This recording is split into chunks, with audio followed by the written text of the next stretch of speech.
GMNA uses artificial intelligence for generated speech, visuals, and production. AI-generated content may contain errors.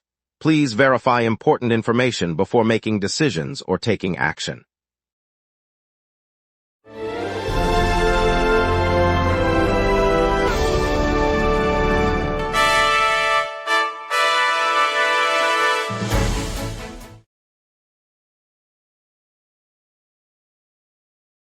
Good evening, I'm Mark Beaumont. Tonight we'll explore Quebec's bold move granting trees legal rights, plus the aftermath of torrential rain that left hundreds of homes flooded. Traffic remains moderate with construction delays, and there's a free stand-up comedy show tonight. Over to you, Emma. The free stand-up comedy show scheduled for today takes place at the Plateau, Café du Rire, featuring 5 local English-language comics. Doors open at 6 p.m. Admission is free, though a voluntary donation is welcomed, and the venue seats up to 130 people, with seating on a first-come, first-served basis. The evening includes a surprise guest appearance by Montreal's well-known improv troupe, the Laugh Lab, performing a 10-minute interactive sketch after the main set. Lots to get to this evening, but first, the comedy show reminds us to smile. Now onto the news. Tonight, we explore the transit overhaul set to reshape Montreal's commuter corridors, and what it means for daily riders across the city. Today, the council of a small town west of Montreal voted to recognize trees as living beings with their own legal rights. The measure, the first of its kind in the province, was passed after a motion from local environmental advocates who argued that trees deserve protection beyond existing bylaws. Under the new ordinance, any action that harms a tree could be challenged in court, and municipal planners must consider the rights of trees when approving development projects. Officials said the decision reflects a growing awareness of the ecological role trees play in climate resilience and public health. An environmental group noted the town's move sets a precedent that could inspire other municipalities across the province to adopt similar legal frameworks for nature. Mayor Jean Tremblay, who signed the bylaw, called the action a historic step towards safeguarding the environment for future generations.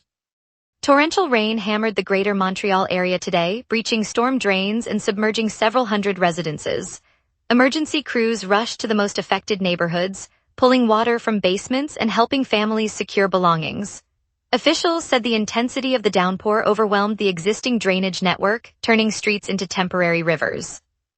Insurers reported that average flood-related claim costs have risen by about 127.7% between 2014 and 2024, a rise that mirrors a more than double increase in Quebec's overall flood claim expenditures over the past decade. The surge in claims underscores the growing financial strain from extreme weather events across the province. Residents are urged to monitor local alerts as the water recedes and to take precautions while repairs begin. City engineers will assess the drainage system later this week. Yesterday, Quebec's public safety minister announced the appointment of an independent observer to supervise the ongoing investigation into racism allegations within the Montreal Police Service. Ian Lafreniere, a former senior civil servant, will be tasked with monitoring all investigative steps, ensuring transparency and adherence to provincial oversight standards. The move follows months of criticism from community groups and advocacy organizations that have accused the force of systemic bias. Officials said the observer will have full access to internal reports, complaint files, and interview transcripts, and will provide regular updates to the minister. The province hopes the added scrutiny will restore confidence in law enforcement practices and demonstrate a concrete response to the concerns raised. It signals the government's commitment to address systemic issues and to align policing with the province's values of equity and inclusion. The appointment marks the first formal external oversight measure since the controversy emerged. Saturday marked the 15th anniversary of the public market in Point Aux Trembles, a milestone that underscores its role as a bustling weekend hub. Organized by local food producers, the market drew thousands of visitors to its Saturday stalls where fresh vegetables, baked goods, and handmade items were on display. The market originated from a citizen-led petition that called for a revitalized East End neighborhood, and officials approved the site 15 years ago. Since then, the weekly gathering has become a staple for families and seniors alike, offering a space to meet, shop, and support nearby growers. Market organizers said the anniversary celebrations highlighted the community spirit that first sparked the petition. Live folk music filled the aisles, and a local chef demonstrated how to turn market tomatoes into a summer gazpacho, drawing even more crowds, and they look forward to continuing the tradition for years to come. The Quebec chief coroner has ordered a public inquiry set for October to examine the growing number of deaths linked to freight trucks. The move comes as the province advances legal reforms aimed at tightening road safety standards for commercial vehicles. Recent high-profile collisions involving large trucks have sparked public concern and prompted officials to look for systemic failures. The inquiry will be open to testimony from victims' families, industry representatives, and safety experts, and its findings are expected to guide new regulations. Provincial leaders have emphasized that addressing truck-related fatalities is a priority in the broader effort to make Quebec's highways safer. The coroner's office says the investigation will focus on driver training, vehicle maintenance, and enforcement of existing rules. The commission will also review data on road design flaws and weigh recommendations from the Transport Safety Board. Later we'll explore how Quebec-built cameras are heading to NASA's Roman Space Telescope. A leap for local tech. Stay tuned, we will be right back.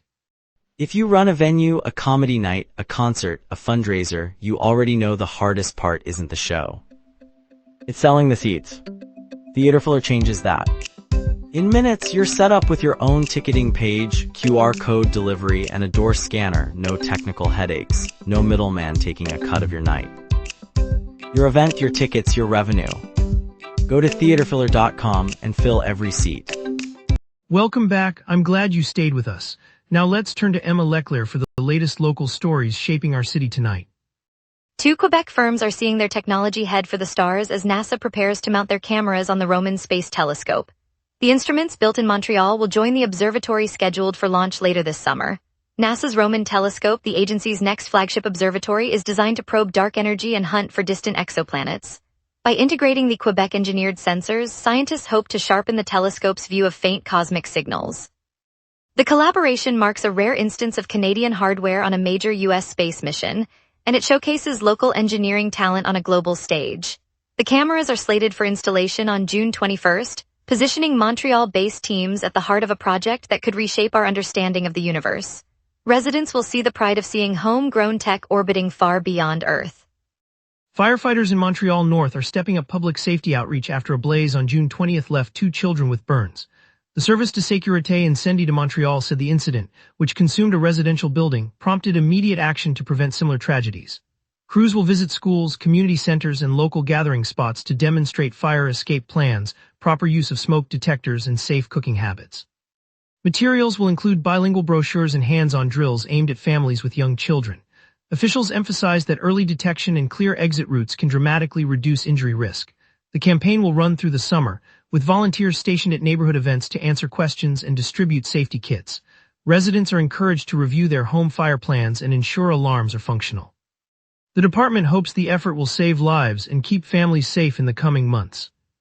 The Walter Cup Championship game unfolded under bright arena lights on June 20th, and CBC Quebec went behind the scenes to capture the excitement in the Victoire family section. Reporters moved among the cheering relatives who travel with the young athletes, recording their reactions as the title was clinched. In candid interviews, parents and siblings shared pride in the players' effort and described the long road that led to this moment. The network highlighted the close-knit atmosphere, noting how the family's presence fuels the competitors' drive. Viewers at home got a glimpse of the personal stories that usually stay off the main broadcast, from nervous pre-game rituals to the jubilant celebrations after the final whistle. The coverage offers a reminder of the community spirit that surrounds the sport in Montreal. Robert Monette stepped into a new chapter on June 19th, moving into one of 18 rent-subsidized apartments that are part of the city's transition housing program. The unit, located in a neighborhood where the initiative focuses on former residents of the streets, offers not only an affordable lease but also free counseling services on the same floor. Officials say the aim is to give people like Monette a steady place to call home while they rebuild their lives.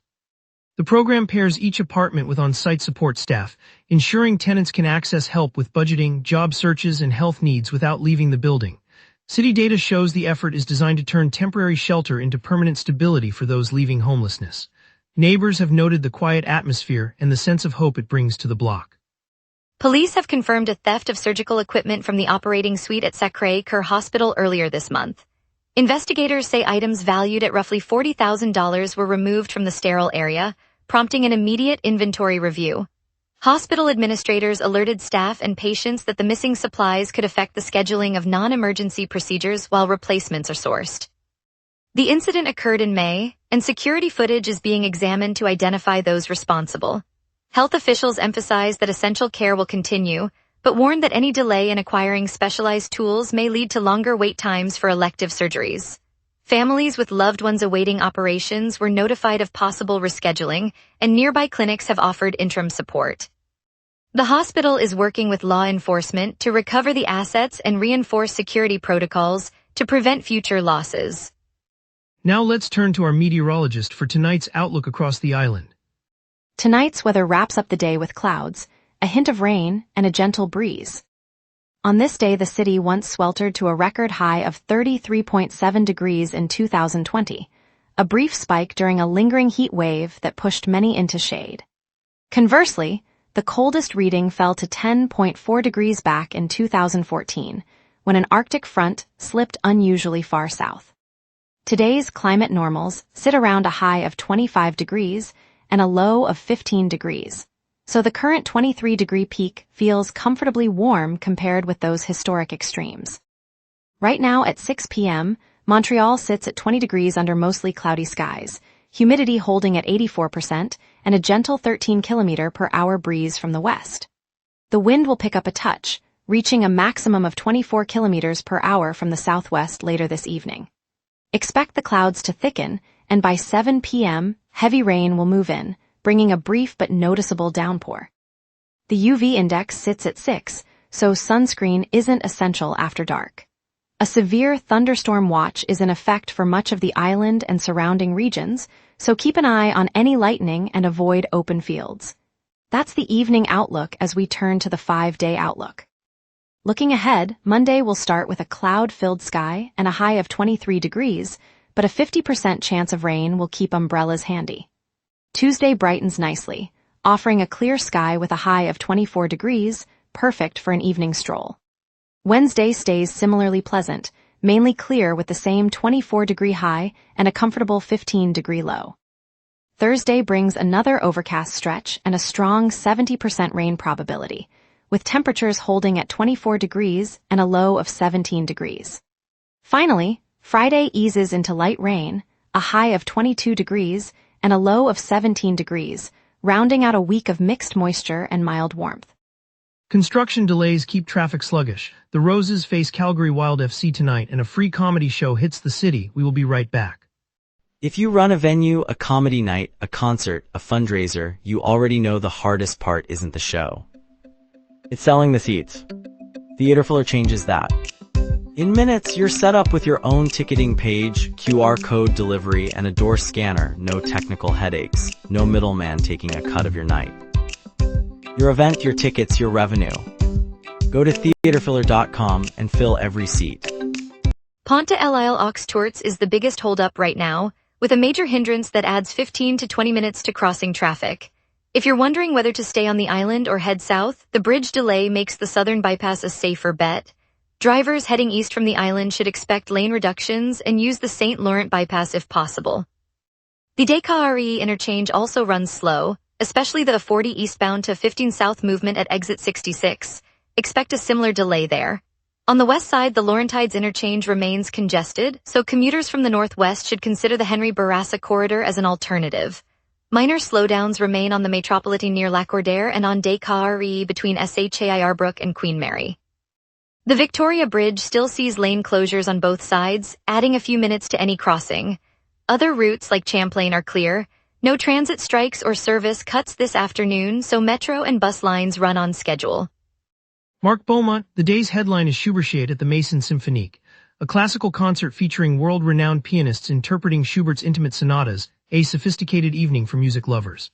Next, Stubborn Sunday lights up Parc de l'Ancien Coeur de Triage with live music, food trucks, fresh tacos, craft sodas, and family-friendly activities, a breezy way to soak up summer sunshine. For a laugh-filled night, the free stand-up comedy show at Orchard Pub and Grill delivers sharp English-language humor, an easy low-key outing after work without spending a cent. Around town, the Mural Festival continues to transform St. Laurent Boulevard into an open-air gallery, with live street performances that echo the vibrant murals, inviting a strolling art tour. Looking ahead, the Holy Festival of Colors arrives next week, promising a citywide riot of pigment, music, and community. Stay tuned, Montreal, the summer calendar is only getting brighter. And now here's Jason with sports. Here's the latest on Montreal's soccer scene and the Northern Super League. The Northern Super League match between the Calgary Wild and the Montreal Roses was streamed on CBC Gem from La Ville at 2 p.m. Eastern. Local supporters had the chance to watch the two clubs clash in a tightly contested encounter, according to CBC Sports Soccer. The Canadiens' playoff run is over. Carolina eliminated Montreal in the Eastern Conference Final, with Logan Stankoven scoring one of 3 Hurricanes' first-period goals in Game 5. The Hurricanes advanced to the Stanley Cup Final. CBC Sports reports Montreal's promising postseason ends at the conference stage. An emotional goodbye in Montreal. Brendan Gallagher, described by CBC Sports NHL as the longest-serving Canadian, announced he is moving on from the only NHL franchise he has ever known. Gallagher said it is time to, quote, find a new home, closing the chapter on a lengthy career in blue, Blanquette Rouge. Wing Noodles, tucked into the heart of Chinatown, is taking center stage in a new exhibition that traces its storied history. The showcase, hosted at the Montreal Museum of Fine Arts, celebrates the Lee family's 3 generations of culinary craftsmanship and their role in shaping the neighborhood's vibrant tapestry. Visitors can walk through archival photos, handwritten recipes, and the original wooden noodle pulling board that once graced the restaurant's kitchen. The exhibit highlights how Wing Noodles has been a gathering place for families, students, and late-night diners, anchoring the community through changing times. It reminds us that a simple bowl of noodles can carry the flavors of memory, resilience, and the soul of Montreal itself. Coming up, we'll share how a former homeless Montrealer just secured a new subsidized apartment. Stay tuned for that uplifting story. If you run a venue, a comedy night, a concert, a fundraiser, you already know the hardest part isn't the show. It's selling the seats. Theaterfiller changes that. In minutes, you're set up with your own ticketing page, QR code delivery, and a door scanner. No technical headaches. No middleman taking a cut of your night. Your event, your tickets, your revenue. Go to theaterfiller.com and fill every seat. On the banks of the Latching Canal, families gathered under the soft glow of street lamps as the sky hinted at another round of rain. Environment Canada's advisory lingered in the air, reminding Montrealians that the storms that swept through Saturday could return. Yet instead of retreating, neighbors opened their doors, sharing umbrellas and warm mugs of cocoa, while local volunteers set up sandbags along the low-lying walkways. I could see a young mother coaxing her laughing daughter into a bright yellow raincoat, the puddles reflecting the flicker of neon signs from the nearby bakery. In the heart of St. Henry, a community garden, rescued from the flood's edge by a handful of determined hands, stood defiantly, its seedlings sheltered beneath a makeshift canopy of tarps. When the first droplets fell, the garden's caretaker, Andre, lifted his hat, smiled, and said the rain felt like a promise that the city would keep growing together. It's moments like these, quiet generosity, shared umbrellas, and a garden that refuses to wilt, that remind us why we love this city, rain or shine. On a crisp Saturday morning in the heart of the plateau, the community garden at Rue Saint-Denis was buzzing with neighbors of every age, each clutching a pot of seedlings and a bright smile. Emma Leclerc stood among them, watching as a retired carpenter, Monsieur Bélanger, carefully lifted a tray of tomato seedlings while his granddaughter whispered encouragement to a shy maple sapling. The garden's newest project, a living mural of sunflowers that will stretch across the old brick wall, had taken shape after a sudden snowstorm left the neighborhood's streets sparkling and silent. Volunteers worked side by side, their gloves stained with soil, while a local bakery donated fresh croissants that warmed the air as the sun rose higher. The scent of fresh bread mingled with the earthy perfume of damp earth, turning the space into a gathering place as much for the senses as for the community. When the final row of sunflowers was planted, a chorus of laughter rose and the wall began to glow with the promise of summer. The moment reminded everyone that even after the coldest nights, a shared effort can bring color back to the city's heart. It's a reminder that Montreal's spirit grows strongest when we nurture each other. Thank you, Montreal, for joining us on the local sunset. Tonight's highlight, Quebec-built cameras set to fly aboard NASA's Roman Space Telescope, reminds us of the province's pioneering spirit. We'll be back with more local news, community voices, and the stories that matter to you. Stay tuned for tomorrow's stories and have a good night.